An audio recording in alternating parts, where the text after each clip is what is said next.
여러 해 전이었습니다. 강원도 해안의 어느 지역의 목사님들이 그 지역의 스님들하고 축구 시합을 하기로 했습니다. 신문기자가 이것을 알고 이 글을 보도했습니다. 서울에 사는 이 기자가 이 특이한 만남을 취재하려고 동해안 어느 지역으로 찾아갔습니다. 근데 그 기자가 도착해 보니까 그 경기는 성사되지 않았습니다. 친선 축구 경기를 하기로 했지만 이것을 취소시킨 측은 목사님들이었습니다. 어찌 목사가 성녀들하고 축구 시합을 한다는 말이냐. 그 신우들이 불평소리가 높아지니까 이를 감당할 수 없어서 그 계획을 취소한 것 같습니다.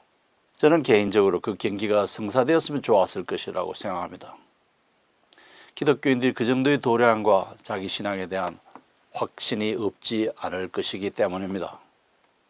기독교 목사와 불교의 성녀가 만나고 어떤 일을 위해서 연대하는 것은 잘못이 없다. 신앙 고백적인 일치를 도모하고 내 신앙을 포기하고 저 사람 신앙을 받아들이는 그런 것은 옳지 않다. 이런 것들을 명확하게 성도들한테 설명해 줬더라면 좋았을 것 같습니다. 그러나 목사님들은 신앙이 어린 성도들의 마음에 상처를 주지 않으려고 경기를 취소한 것 같습니다. 종교인 간의 친선 경기는 이 대립과 긴장이 심한 이 시대에 종교인 간에 항상 대립과 긴장만 있는 게 아니라는 것을 보여주는 좋은 기회이기도 했죠. 친선 축구대회를 기획하고 그 사실을 기자에게 알리는 등의 정황을 보면 아마도 목사님들이 그 스님들에게 우리 만나자, 축구하자, 경기를 같이 하자라고 제안을 한 것 같습니다. 그렇지만 마음이 어린 성도들에게 상처를 주지 않으려고 이 행사를 취소시켰던 것으로 보입니다. WCC 초대 총무 비셔트 후프트가 정리하는 이 단체의 종교 간의 대화 개념 6가지 기억하십니까? 첫 번째는 모든 종교가 본질적으로 주관적인 경험의 결과라는 가정에 기초한 대화이다. 절대적인 종교는 없다. 기독교도 절대적인 종교가 아니다. 종교는 주관적인 경험의 산물이다 라고 하면서 서로 대화를 하는 것이고요. 두 번째는 모든 역사 종교가 하나의 전체에서 파생된 부분들이다. 그 부분들이 나타난 것이다 라고 하는 전제를 가진 대화입니다. 종교는 본래 하나인데 역사 안에서 여러 갈래로 나타났다는 것입니다. 두 번째는 하나의 보편적 종교를 창설할 시간이 왔다고 보면서 진행하는 대화입니다. 세계 종교 통합을 위한 종교 에큐메니칼 운동이죠. 종교 통합주의에 기초해서 세계 종교 통합을 위한 종교 에큐메니칼 운동의 일환으로 진행하는 대화입니다. 네 번째는 타 종교인들이 그리스도를 모르지만 그 모든 종교인들이 모두 진정한 의미의 그리스도이라는 생각을 가지고 하는 대화라는 겁니다. 익명의 그리스도 개념의 대화입니다. 이것은 종교 혼합주의 이해의 종교 간의 대화입니다. 다섯 번째는 이건 저도 수용하는 견해인데요. 서로 이해하고 서로 가까이 지내고 그냥 단순히 대화하는 종교인 간의 침묵에 필요한 대화를 하는 것입니다. 여섯 번째는 상대방의 관점에서 출발함을 원칙으로 하는 대화입니다. 여러 종교들을 동가의 신앙 공동체로 인정하는 대화입니다. 종교 혼합주의, 종교 다원주의로 넘어가는 단계의 대화입니다. 비셔트 후프트는 이 여섯 번째를 지지합니다. 첫 네 가지 대화 개념을 반대한다고 하면서 마지막 두 가지 다섯 번째, 여섯 번째 종교 대화 개념을 수용합니다. 저는 여섯 번째를 수용하지 않습니다. 비셔트 후프트가 왜 다섯 번째, 여섯 번째를 수용하는가 하니까 기독인이 타 종교인에게서 자연과 삶을 지배하는 힘을 숭상하는 그들 종교의 제의와 그리고 삶 자체를 숭배하는 그 종교에게서 무언가 배울 게 있기 때문이라고 합니다. 비셔트 후프트의 이 책 79쪽, 80쪽이 말합니다. 비셔트 후프트는 이런 관점이 종교 혼합주의라는 비판을 받을 것을 예견했는지 단호하게 이거는 혼합주의가 아니라 원초적인 케리그마 행위라고 합니다. 그러나 바울이 이야기하는 케리그마, 고린전서 1장 21절이 말하는 전도에 미련한 것이라고 할 때 그 전도, 복음의 선포 행위와 비셔트 후프트가 지적하는 이 6번째의 종교 간의 대화는 완전히 다른 내용입니다. 나는 5번째 개념, 곧 종교 간에 서로 대화하고 연대해서 코오퍼레이션해서 그 사회에 이바지할 수 있는 것이 있다면 만나고 대화하는 것이 필요하다고 생각합니다. 1919년 3.1 독립기념서에 목사님들이 승려들과 함께 서명을 했지 않습니까? 이런 만남과 대화는 다원적인 세상에서 종교인이 의기투합해가지고 기여할 일이 많다고 하는 점에서 필요해 보입니다. 특별히 종교와 종교 간의 전쟁은 인류의 전쟁사의 가장 비극적인 참화를 가지고 옵니다. 세계의 거대한 문제들을 해결하려고 타 종교인들과 연대하고 세계의 악성 경제 구조를 바꾸고 자연을 오염시키는 환경 파괴를 막고 인권 유린에 저항하고 착취에 대항하는 그런 연대를 형성하고 공동의 투쟁 기준을 찾고 인류의 현실적 과제들을 해결하려고 서로 만나고 대화하고 협동하는 것은 바람직합니다. 그러나 종교 통합주의적인 종교 간의 대화, 종교 혼합주의적인 종교 간의 대화, 모든 종교가 경험의 산물이고 모든 종교는 동일 동가의 가치를 지니고 있다고 하면서 기독교를 상대화하는 그런 개념의 대화는 역사적 기독교에 배치될 뿐만 아니라 성경의 가르침에 위배됩니다. 적그리스도적입니다. 신학교에서 배우는 과목 중에 엘랭틱스라는 성교학 과목이 있습니다. 이 엘랭틱스라는 용어는 헬라어 동사 엘랭케인에서 왔는데 부끄럽게 하다라는 뜻입니다. 이 단어의 명사 엘랭쿠스는 반대 논증 또는 논박을 의미합니다.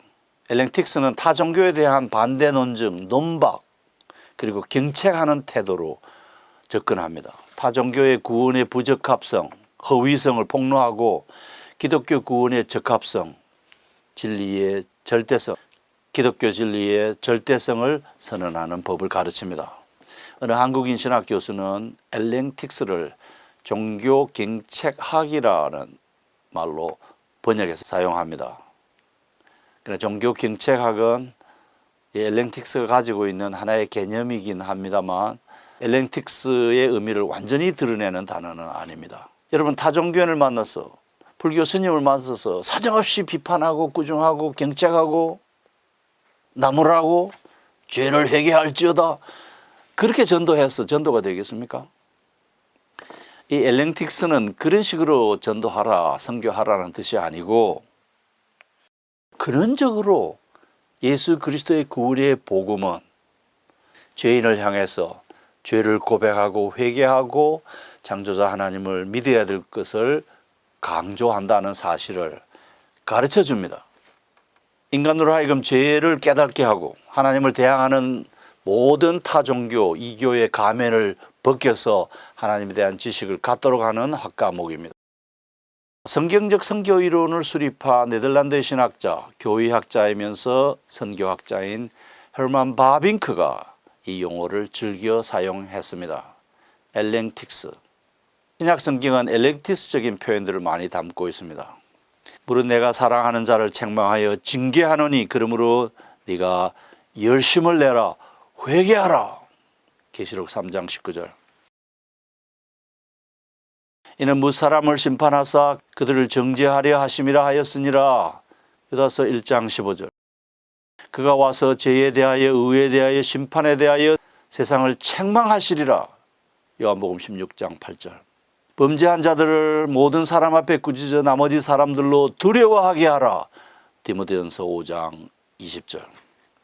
비기독교 세계, 비기독교인들을 향해서 기독교의 복음은 강력한 회개를 요청합니다. 초대교회 복음 전도들은 엘랭틱스적인 특징을 지니고 있습니다.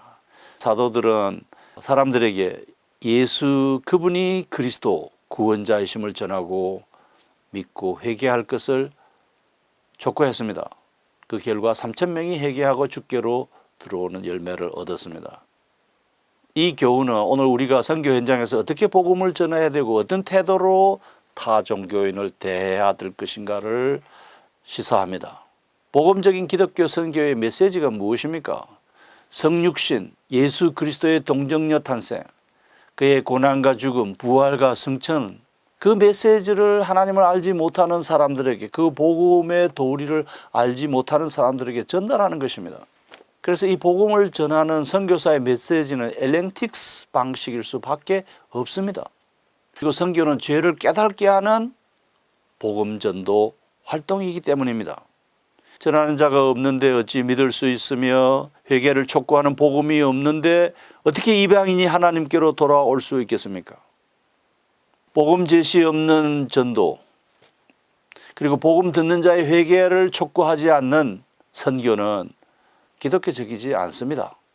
복음 제시를 하지 않고 회개하는 일이 없는 개종은 기독교 개종이 아니라 이교적인 개종입니다. 엘렌틱스 접근 방법은 타 종교에 대한 바울의 관점과 일치합니다. 바울은 고린도전서 1장 21절에서 이렇게 말합니다. 하나님의 지혜에 있어서는 이 세상이 자기 지혜로 하나님을 알지 못하므로 하나님께서 전도에 미련한 것으로 사람들이 진리를 알고 구원을 받게 하신다. 이럴 때 전도에 미련한 것이라고 할 때 그 전도를 케르그마라고 합니다. 그냥 교회 가자, 예수 믿어라 이런 뜻이 아니라 일정한 그리스도의 도를 전달하는 행위입니다. 선포적인 행위입니다.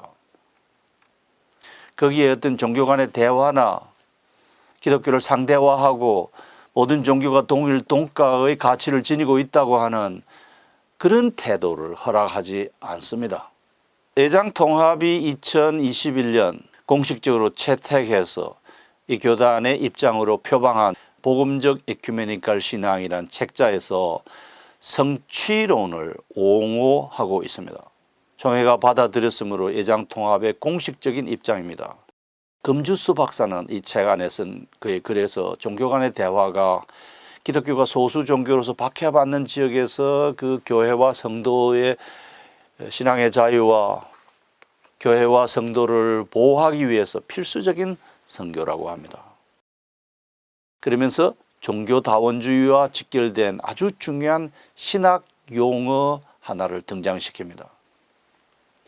WCC는 히랍 종교의 종교성을 인정한 사도 바울의 아레오바고스 설교를 기초로 성취론적 입장을 취하며 WCC가 성취론적 입장을 취하며 다른 종교의 신앙을 존중합니다. 신앙의 열정을 타 종교에 대한 적대적 배타성이나 공격성으로 표현하는 것은 선교적으로 미숙한 접근입니다.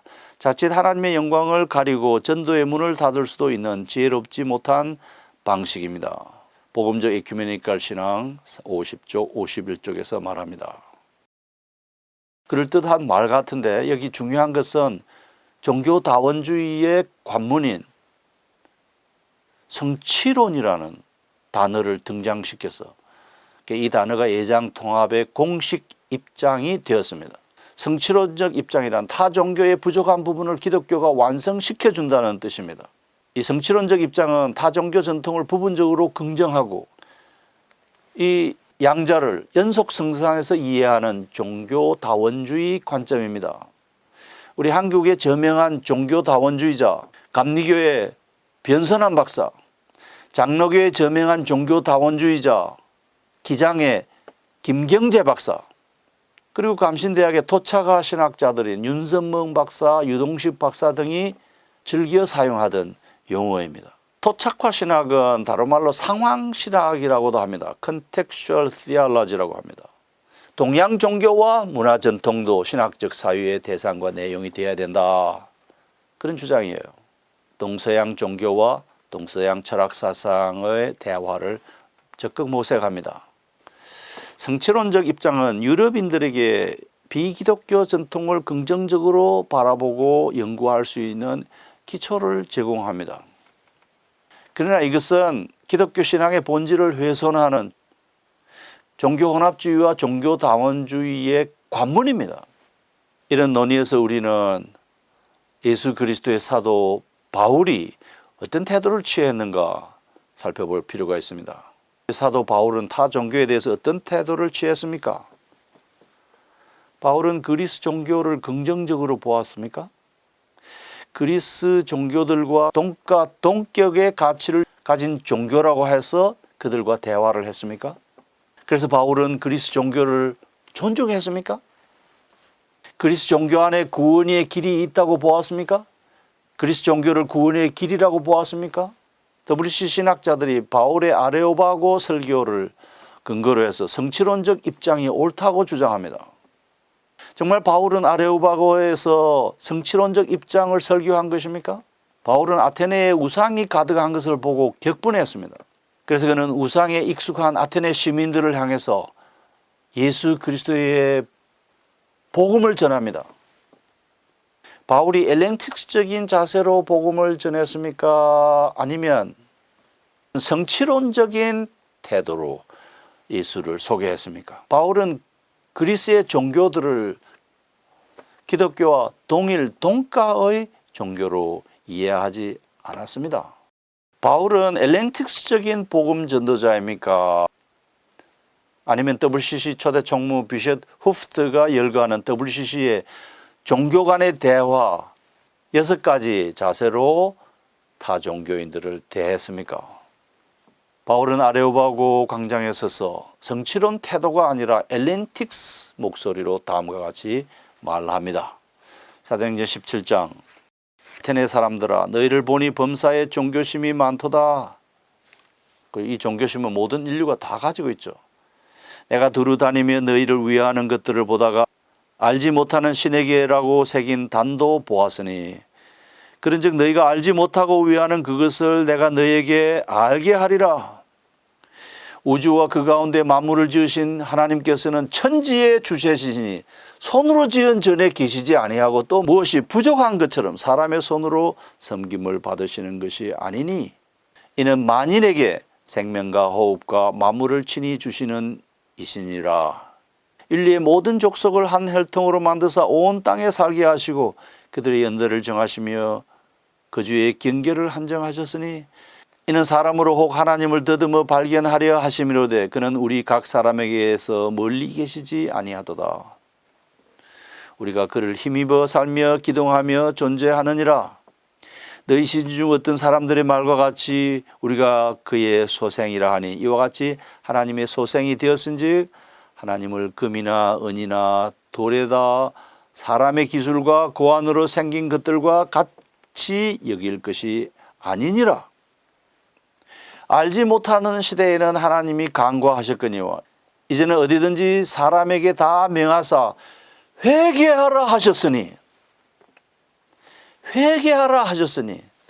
이는 정하신 사람으로 하여금 천하를 공의로 심판할 날을 작정하시고 이에 그를 죽은 자 가운데서 다시 살리신 것으로 모든 사람에게 믿을 만한 증거를 주셨음이니라. 사도행전 17장 22절에서 31절. 바울은 종교성이 가득한 아테네 시민들을 향해서 회개하라고 외쳤습니다. 그 아테네 종교들을 기독교의 동일 동가의 종교로 인정하지 않았습니다. 종교 간의 대화를 시도하지 않았어요.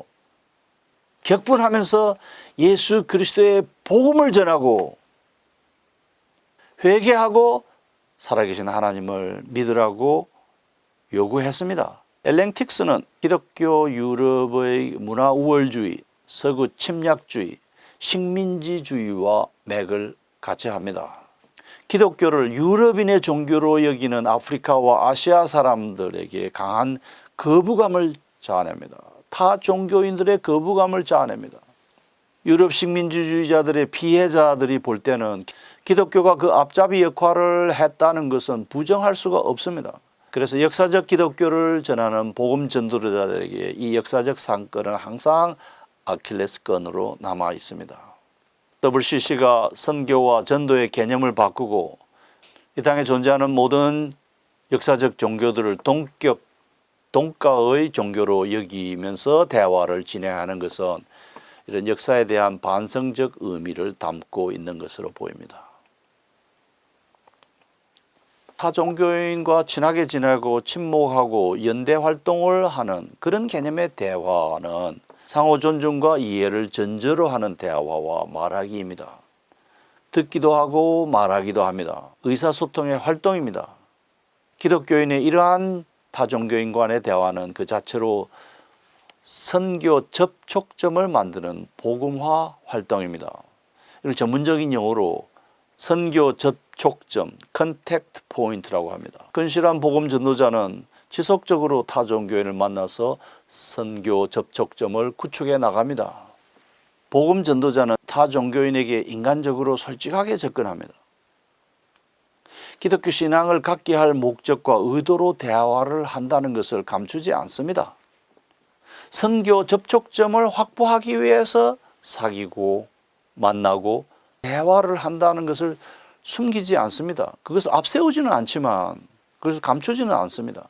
타 종교인이 기독교 신앙을 갖게 할 목적과 그런 변화를 기대하면서 그런 의도로 대화를 한다는 것을 감추지 않습니다. 대화하면서 기독교와 타 종교의 공통점이 무엇이고 다른 점이 무엇인가를 찾아냅니다. 자신이 예수님을 믿고 하나님의 자녀가 되고 구원을 받은 것처럼 타 종교인들이 그리고 만인이 예수를 그리스도로 믿고 영접하고 고백하고 그의 통치를 받고 그에게 굴복하기를 기대합니다. 만약 대화를 하는 타 종교인이 너의 목적은 나를 예수 믿게 하는 것이냐고 물으면 솔직히 그렇다라고 대답합니다. 진실을 숨기지 않습니다. 대화 파트너에게 진실을 말합니다. 그리고 적절한 시점에 타이밍이 오면 예수는 그리스도다. 이 예수 그리스도가 하나님과 인간 사이를 화해시키는 유일한 길이다. 하나님의 자녀가 되려 하면 이 예수를 믿어야 된다. 이 예수의 성육신과 희생적 삶과 십자가에서 자기 자신을 제물로 바친 이 위대한 희생 구속 사역을 통해서 구원을 받을 수 있다라고 말해 줍니다. 거부감을 갖도록 경책하고 꾸짖는 것이 아니라 타종교와 동일 동가의 자세로 접근하지 않는다는 겁니다. 진정성과 민감성을 가지고 타 종교인에게 상냥하게 말을 건네고 그들을 존중하는 마음과 겸손한 태도로 마음과 마음이 만나는 대화를 나눕니다. 경우에 따라서는 타 종교의 장점을 배우고 싶어 하기도 합니다. 그러나 근원적으로 기독인의 타 종교인과의 대화는 복음을 소개하는 만남과 소통의 기회입니다. 성취로는 정확히 말하면 종교다원주의로 들어가는 관문입니다. 이미 기독교 유일성을 건너서 그 관문을 통과했다고 하는 선언입니다. 애장통합의 목회자, 신학자들 가운데 이 성취론이 무엇을 의미하는지 생각지도 않고 그냥 무턱대고 에큐메니컬 위원회 보고서를 받아들였을 것입니다. 진지하게 한번 생각해 보십시오. 여러분의 교회가 종교다원주의라고 하는 이단의 관문인 성취론 관점을 수용한다는 사실을 소홀하게 취급하지 마시기 바랍니다. 그것을 소홀하게 여기면 기독교의 유일성을 고백하는 다른 교회들과 에큐메니컬 관계를 가질 수 없습니다. 애장합동이 종교다원주의의 관문에 들어선 애장통합과 에큐메니컬 활동을 하겠습니까? 애장 대신, 애장 백석 그리고 역사적 기독교를 수용하는 많은 장로교 그룹들이 성취론 입장이라고 하는 종교다원주의를 표방하는 애장통합과 에큐메니컬 관계를 가지겠습니까? 오늘 강의를 정리하면 이렇습니다. 역사적 기독교는 엘랭틱스 자세로 선교와 복음 전도에 임합니다. 상대방의 감정을 자극하고 상대방의 자존심을 상하게 하는 우월주의적인 태도를 앞세우지는 않지만 내면적으로 결국은 타 종교인들이 사람들이 회개하고 예수를 그리스도로 믿어야 할 것을 가르칩니다. 이방 종교, 타 종교의 부족한 부분을 기독교가 채워서 성취시킨다고 하는 이 성취론은 종교다원주의의 관문이자 이미 그 관문을 통과한 상태의 용어입니다. 이 WCC의 성취론적 입장을 애장통합총회가 공인한 것이 되었습니다. 사도 바울은 성취론적 태도가 아니라 엘랭틱스 자세로 기독교의 복음을 전했습니다. 기독교의 전도, 케리그마 활동은 타종교를 동일 동가의 종교로 여기는 것이 아니라 기독교의 구원 유일성을 기반으로 하는 활동입니다. 제 교수님, 그러면 엘랭틱스 자세를 지니면서도 타 종교인과 친구가 될 수 있는 길이 있습니까? 종교가 다른 사람끼리도 친구가 될 수 있습니까?